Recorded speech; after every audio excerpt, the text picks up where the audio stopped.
तो नमस्कार बंधु, स्वागत आपनकु मोर या गोटे नुआ अध्याय। तो आम पूर्व अध्याय जानी लोम लक्षण विशेष। आम यही अध्याय जानिबा हस्त अंगुलीर शुभाशुभ विशेष। तो चलतु बंधु, आ डेरी न करी आरंभ करिबा। जहांकर अंगुली अनामिका ठारू क्षुद्र, सेपरी स्त्री पुरुष अत्यंत मारात्मक, सदा क्रोधित। तो बंधु आगकू जिबा। जहांकर अंगुली गुड़िक साधारण चेपटा देखा जाए, सेमाने बड़ दुखरे समय अतिबाहित करिथांती। तो बंधु आगकू जिबा।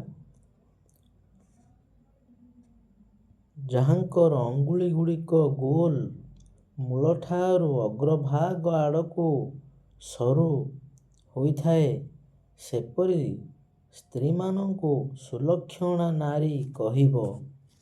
तो बंधु आगकू जिबा।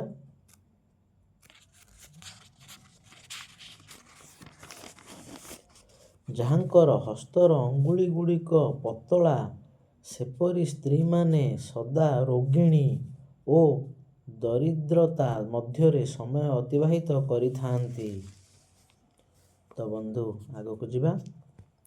जहांकर हस्तर अंगुली गुड़िक बृहत, सेमाने तार जंत्रबादनरे धुरंधरा हेबा सह सेही नारी माने उलटा होइथांती।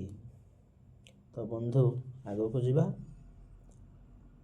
जहांकर अंगुली गुड़िक पतला तथा सरू, सेपरी स्त्री पुरुष माने समस्त क्षेत्र रे विजय लाभ करिथांती। तो बंधु आगकू जिबा।